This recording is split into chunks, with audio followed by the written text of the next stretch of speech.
Hello hi ನಮಸ್ಕಾರ, welcome back to our channel. ಇವತ್ತಿನ vlog ಏನು ನೀವು ನೋಡ್ತೀರಾ ಅಂತ ಅಂದರೆ ಪಕ್ಕದಲ್ಲಿ ಯಾರು ಕಾಣಿಸ್ತಿಲ್ಲ. ಸೊ ನನ್ನ ಹಸ್ಬೆಂಡ್ ಇಲ್ಲ, ಸೊ ಇಟ್ಸ್ ಸಿಂಗಲ್ ವ್ಲಾಗ್. ನನಗೆ ಯಾರು ಡಿಸ್ಟರ್ಬೆನ್ಸಸ್ಸು ಇರಲ್ಲ.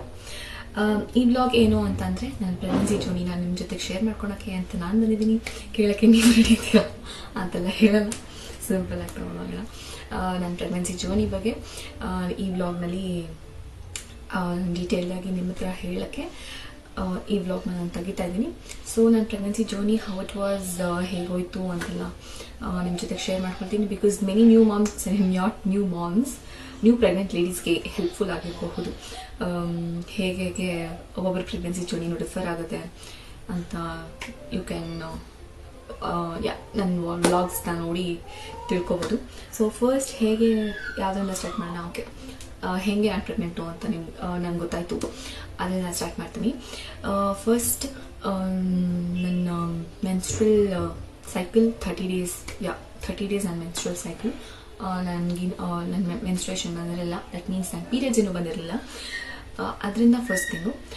ಇನ್ನೊಂದು ನಂಗೆ 10 ಡೇಸ್ ಮುಂಚೆನೇ ಆದರೆ ನಂಗೆ ಗೊತ್ತಾಗ್ಬಿಟ್ಟಿತ್ತು ನನ್ನ ಪೀರಿಯಡ್ಸ್ ಬರೋಕ್ಕೆ 10 ಡೇಸ್ ಮುಂಚೆನೇ ನಂಗೆ ಕೆಲವೊಂದು ಪೀರಿಯಡ್ಸ್ ಡೇಟ್ಗೆ 10 ಡೇಸ್ ಮುಂಚೆನೇ ನನಗೆ ಕೆಲವೊಂದು ಸೈನ್ಸ್ ಆ್ಯಂಡ್ ಸಿಂಪ್ಟಮ್ಸ್ ಗೊತ್ತಾಯಿತು. ಹೇಗೆ ಅಂದರೆ ಮೇ ಬಿ ನನ್ನ ಯೂರಿನ್ ಡಿಸ್ಕಲರೇಷನ್ ಆಗಿರ್ಬೋದು ಅದರಿಂದ. ಆ್ಯಂಡ್ ಒನ್ ಮೋರ್ ಥಿಂಗ್ ಬಂದುಬಿಟ್ಟು ತುಂಬ ಟಯರ್ಡು ಮತ್ತು ಸ್ವಲ್ಪ ಸ್ಟಮಕ್ ಕ್ರ್ಯಾಮ್ಸ್ ಎಲ್ಲ ಇತ್ತು. ಆ್ಯಂಡ್ ಒನ್ ಮೋರ್ ಥಿಂಗ್ ಬಂದುಬಿಟ್ಟು ಸ್ಟಮಕ್ ಕ್ರ್ಯಾಮ್ಸ್ ಅಂದರೆ ತುಂಬ ತೀರಾ ನೋವು ಅನ್ನೋ ಥರ ಎಲ್ಲ ಸಣ್ಣ ಚುಚ್ಚಿದಂಗೆ ಆ ಥರ ಎಲ್ಲ ಆಗ್ತಾಯಿತ್ತು. ಆ್ಯಂಡ್ ಇನ್ನೊಂದು ನನ್ನ ಸೋರ್ ಬ್ರೆಸ್ಟ್, ಅಂದರೆ ಬ್ರೆಸ್ಟ್ ಬಂದ್ಬಿಟ್ಟು ತುಂಬ ಫುಲ್ಲಾಗಿ ಅಥವಾ ಪೇನ್ಫುಲ್ ಆಗಿರೋ ಥರ ನನಗೆ ಫೀಲ್ ಆಗ್ತಾಯಿತ್ತು. ಸೊ ಈ 3 ಸಿಂಪ್ಟಮ್ಸ್ ಬಂದ್ಬಿಟ್ಟು ನನಗೆ 10 ಡೇಸ್ ಮುಂಚೆನೇ ಗೊತ್ತಾಯಿತು. ಅದರಿಂದ ನಾನು ಮುಂಚೆನೇ ನನ್ನ ಹಸ್ಬೆಂಡ್ಗೆ ಹೇಳಿದೆ, ಮೇ ಬಿ ನಾನು ಪ್ರೆಗ್ನೆಂಟ್ ಆಗಿರ್ಬಹುದೇನೋ ಅಂತ ಅನಿಸ್ತಾ ಇದೆ, ನನಗೆ ಈ ಥರ ಎಲ್ಲ ಸಿಂಪ್ಟಮ್ಸ್ ಗೊತ್ತಾಗ್ತಾ ಇದೆ, ಬಟ್ ನೀನು ಸಿಟ್ಕೊಬೇಡ ಅಂತೆಲ್ಲ ಹೇಳ್ತಾ ಇದ್ದೆ. ಅದಾದಮೇಲೆ ನನ್ನ ಪೀರಿಯಡ್ಸ್ ಬೇರೆ ಏನು ಬಂದಿಲ್ಲ. ನಮ್ಮ ಅತ್ತೆಗೆ ಹೋಗಿ ಹೇಳಿದೆ, ನನ್ನ ಹಸ್ಬೆಂಡ್ ಹೇಳಿದ್ರು, ನಾನು ಹೇಳಿದೆ ನಾನು 5 ಡೇಸ್ ಬಿಟ್ಟು ನೋಡೋಣ ಆಮೇಲೆ ಹೇಳೋಣ ಅಂತ. ಬಟ್ ಅವರು ಇಲ್ಲ, ನೀನು ಹೇಳ್ಬೋದು ಪರವಾಗಿಲ್ಲ ಅಂತಂದರು. ಸೊ ನಾನು ನಮ್ಮ ಅತ್ತೆಗೆ ಹೇಳಿದೆ, ಅಂದರೆ ನನ್ನ ಮದರ್ ಇನ್ ಲಾಗೆ ನಾನು ಹೋಗಿ I did not get my period ಅಂತ ನಾನು ಹೋಗಿ ಹೇಳಿದೆ. ಅದಕ್ಕೆ what they said is let's wait for one more week ಆದಮೇಲೆ ನೋಡೋಣ ವೇಟ್ ಮಾಡೋಣ ಅಂತ ಹೇಳಿದ್ರು. ನಾನು ಓಕೆ ಅಂತ ಹೇಳಿದ್ವಿ. ಬಟ್ ಆಮೇಲೆ ನೆಕ್ಸ್ಟ್ ಡೇ ಬಂದ್ಬಿಟ್ಟು ನಂದು ತಾಳಿ ಪೋಣಿಸೋ ಶಾಸ್ತ್ರ ಆಯಿತು. ಅದರಿಂದ ನನ್ನ ಅಮ್ಮನ ಮನೆಗೆ ಹೋಗ್ಬೇಕಾಗಿತ್ತು. ನಾನು, ನನ್ನ ಹಸ್ಬೆಂಡ್ ಆ್ಯಂಡ್ ನನ್ನ ಮದರೆಲ್ಲೋ 3 ಜನ ಅಮ್ಮನ ಮನೆಗೆ ಹೋಗಿ ಶಾಸ್ತ್ರ ಎಲ್ಲ ಮುಗಿಸ್ಕೊಂಡು ವಾಪಸ್ ಮನೆಗೆ ಬರ್ತಾ ಇರಬೇಕಾದ್ರೆ ದಾರಿನಲ್ಲಿ ನನ್ನ ಗಂಡ ಏನಂದ್ರು, ನಾವು ಪ್ರೆಗಾನೋಸ್ ಕಿಟ್ ತಗೊಂಡು ಸುಮ್ಮನೆ ನಮ್ಮ ಖುಷಿಗೋಸ್ಕರ ನಾವು ಟೆಸ್ಟ್ ಮಾಡಿ ನೋಡೋಣ ಅಂತ ಹೇಳಿದ್ರು. ಮನೆಗೆ ಬಂದ್ವಿ. ಅದು ಮಧ್ಯಾಹ್ನ ಆಯಿತು. ಮಧ್ಯಾಹ್ನ ಟೈಮಲ್ಲಿ ಮನೆಗೆ ಬಂದು ಟೆಸ್ಟ್ ಮಾಡಿ ನೋಡಿದಾಗ 2 ಲೈನ್ಸ್ ಇತ್ತು. 1 ಲೈನ್ ಡಾರ್ಕ್ ಇತ್ತು, 1 ಲೈನ್ ತುಂಬ ಲೈಟ್ ಇತ್ತು, ಬಟ್ 2 ಲೈನ್ಸ್ ಇತ್ತು. ಸೊ ನನಗೆ ಗೊತ್ತಿತ್ತು, ಓಕೆ ಪ್ರೆಗ್ನೆಂಟೇನೆ ಗೊತ್ತು ಅನ್ನೋ ಥರ ಇತ್ತು. ಬಟ್ ಸ್ಟಿಲ್ ಹೇಳೋದು ಬೇಡ, ಬೆಳಗ್ಗೆ ಹೆಂಗಿದ್ರು 2 ಕಿಟ್ ತಂದಿದ್ದೀನಿ, ಬೆಳಗ್ಗೆ ಇನ್ನೊಂದು ಟೆಸ್ಟ್ ತೆಗೆದ್ಬಿಟ್ಟು ವಿಲ್ ಟೆಲ್ ಟು ದೆಮ್ ಅಂತ ನಾನು ಹೇಳಿದೆ ನನ್ನ ಹಸ್ಬೆಂಡ್ಗೆ. ನನ್ನ ಹಸ್ಬೆಂಡ್ ಕೇಳೋದಿಲ್ಲ ನನ್ನ ಮಾತು, ಹೋಗಿ ನನ್ನ ಅತ್ತೆ ಮಾವನಿಗೆ ಹೇಳಿಬಿಟ್ರು ಆಗ್ಲೇ.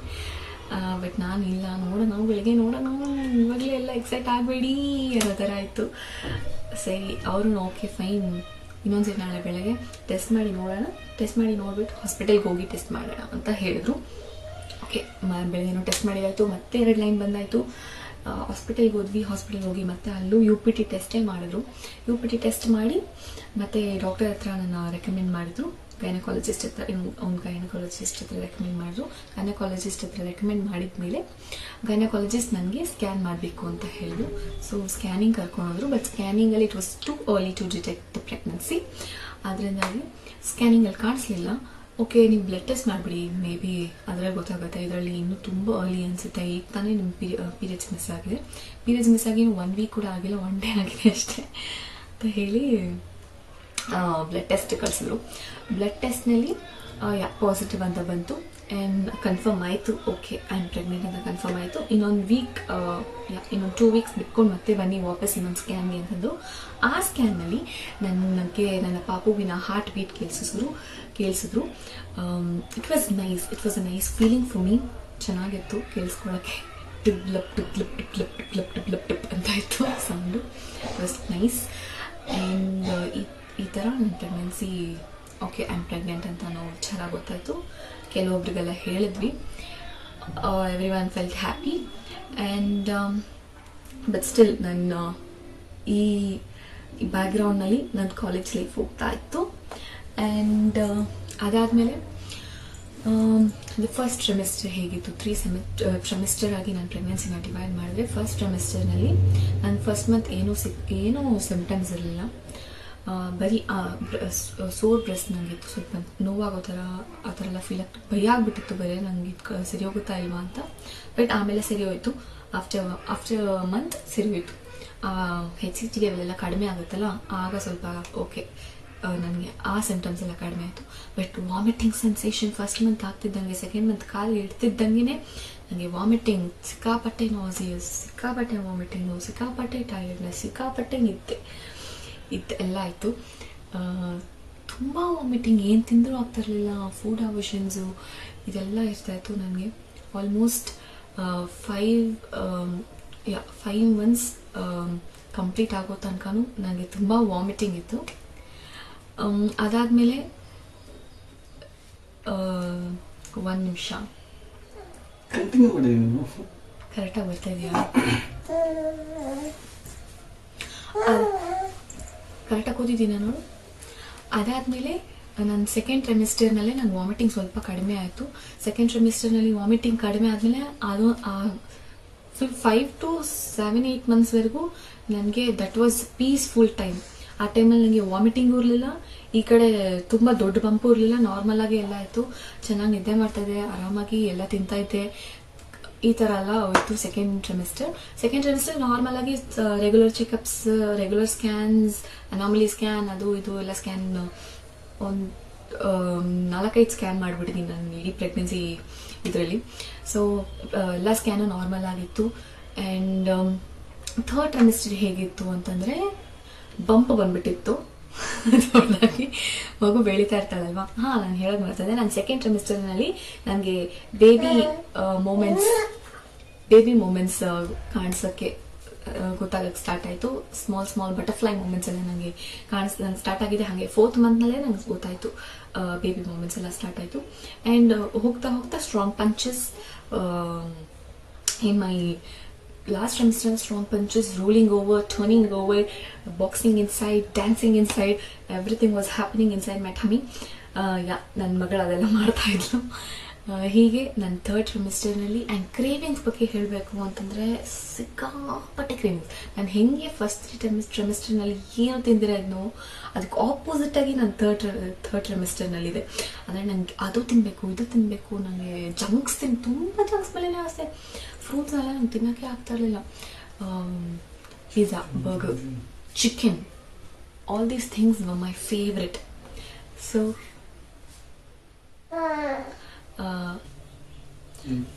ಸೊ ಈ ಥರ ನನ್ನ ಕ್ರೇವಿಂಗ್ಸ್ ಜಾಸ್ತಿ ಆಗಿಬಿಟ್ಟಿತ್ತು. ಆ್ಯಂಡ್ ಆ ಎಲ್ಲ ಕ್ರೇವಿಂಗ್ಸ್ನ ನನ್ನ ಬೈಕೆಗಳನ್ನೆಲ್ಲ ತೀರಿಸ್ತೀರಾ ನನ್ನ ಹಸ್ಬೆಂಡು ಯಾವುದೂ ಬಿಟ್ಟಿಲ್ಲ. ಅದೆಲ್ಲ ಕ್ರೇವಿಂಗ್ಸ್ನ ಕೂಡ ಹಿ ಫುಲ್ಫಿಲ್ಡ್ ಆಲ್ ಮೈ ಕ್ರೇವಿಂಗ್ಸ್. ಅದು ಏತಕ್ಕೆ ಅಂತ ಆಮೇಲೆ ಗೊತ್ತಾಯಿತು. ಓಕೆ ಅದು ನಾನು ನಿಮಗೆ ನೆಕ್ಸ್ಟ್ ವ್ಲಾಗ್ನಲ್ಲಿ ಹೇಳ್ತೀನಿ. ಆ್ಯಂಡ್ ಈ ರೀತಿ ನನ್ನ ಥರ್ಡ್ ಟ್ರಿಮೆಸ್ಟರ್. ಆದರೆ ನನಗೆ ನೈಟ್ ಟೈಮ್ನಲ್ಲಿ ಲೈಕ್ 9th ಮಂತ್ 10th ಮಂತ್ನಲ್ಲಿ ನಂಗೆ ನೈಟ್ ಟೈಮ್ಸಲ್ಲಿ ನಿದ್ದೆನೇ ಬರ್ತಾ ಇರಲಿಲ್ಲ. ನಿದ್ದೆ ಬರ್ತಾ ಇದ್ರು ನನ್ನ ಮಗಳು ಮಾಡೋಕ್ಕೆ ಬಿಡ್ತಾ ಇರಲಿಲ್ಲ. ತುಂಬ ನೈಟ್ ಟೈಮ್ಸಲ್ಲಿ ಅವಳ ಮೂಮೆಂಟ್ಸ್ ಎಲ್ಲ ಜಾಸ್ತಿ ಇರ್ತಾಯಿತ್ತು. ಸ್ಟ್ರಾಂಗ್ ಪಂಚಸ್, ತುಂಬ ಕಿಕ್ಸ್ ಎಲ್ಲ ಜಾಸ್ತಿ ಮಾಡ್ತಾ ಇದ್ದಿದ್ದೆ ಅವಳು ನೈಟ್ ಟೈಮಲ್ಲಿ. ಪಕ್ಕದಲ್ಲಿ ನನ್ನ ಹಸ್ಬೆಂಡ್ ಮಲ್ಕೊತಾ ಇದ್ರೆ ಅವ್ರನ್ನ ಎಬ್ಬರಿಸಿ ನೋಡಿ ನನಗೆ ನಿದ್ದೆ ಮಾಡೋಕ್ಕಾಗ್ತಾ ಇಲ್ಲ ಅಂತೆಲ್ಲ ಹೇಳ್ತಾ ಇದೆ. ಬಟ್ ಅವ್ರ ನಿದ್ದೆನ ಅವರು ಕಂಟ್ರೋಲ್ ಮಾಡ್ಕೊಳಕ್ಕಾಗಲ್ಲ ಅವ್ರಿಗೆ. ಬಟ್ ಸ್ಟಿಲ್ ನನ್ನ ಜೊತೆ ಕೂತ್ಕೊಂಡಿರ್ತಾಯಿದ್ರು, ಸರಿ ಮಲ್ಕೋ, ಟ್ರೈ ಮಾಡು ಅಂತ. ಆದರೆ ನನಗೆ ಅವಳು ತುಂಬ ಕಿಕ್ ಮಾಡ್ತಾ ಇರೋದ್ರಿಂದ ನಿದ್ದೆ ಮಾಡೋಕ್ಕೆ ಆಗ್ತಾ ಇರಲಿಲ್ಲ. ಆ್ಯಂಡ್ ಟ್ಯಾಬ್ಲೆಟ್ಸ್ ಬಗ್ಗೆ ಹೇಳೋದಾದರೆ, ಟ್ಯಾಬ್ಲೆಟ್ಸ್ ನನಗೆ ಫಸ್ಟ್ ಟ್ರಿಮೆಸ್ಟರ್ನಲ್ಲಿ I could not take it at all.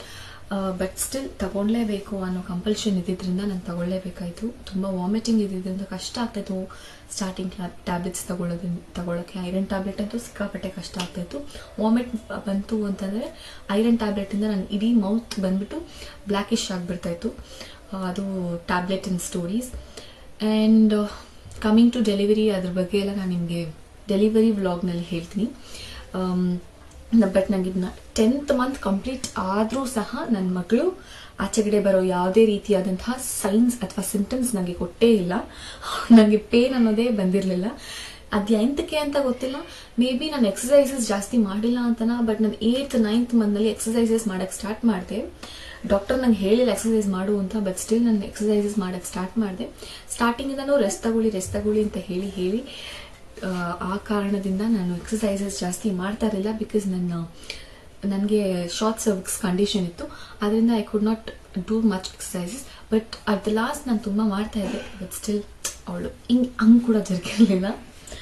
ಅದರಿಂದ ನಾನು 10th ಮಂತ್ ಕಂಪ್ಲೀಟ್ ಆಗಿ ನನ್ನ ಡ್ಯೂ ಡೇಟ್ ಬಂದು ನನಗೆ ಪೇನ್ ಬಂದಿಲ್ಲ. ನನ್ನ ಮಗಳು ಒಂಚೂರು ಜರುಗಿಲ್ಲ. ನನ್ನ ಮಗಳು ಬರೋ ಥರ ಯಾವುದೇ ಸಿಂಟಮ್ಸ್ನ ತೋರಿಸಲಿಲ್ಲ. ಸೊ ನನ್ನ ಡೆಲಿವರಿ ವ್ಲಾಗ್ನ ನಾನು ನಿಮಗೆ ನೆಕ್ಸ್ಟ್ ಅಪ್ಲೋಡ್ ಮಾಡ್ತೀನಿ. ನೆಕ್ಸ್ಟ್ ವೀಡಿಯೋ ನಾನು ತೋರಿಸ್ತೀನಿ. ಓಕೆ, ಟೇಕ್ ಕೇರ್, ಟಾಟಾ, ಬಾಯ್ ಬಾಯ್.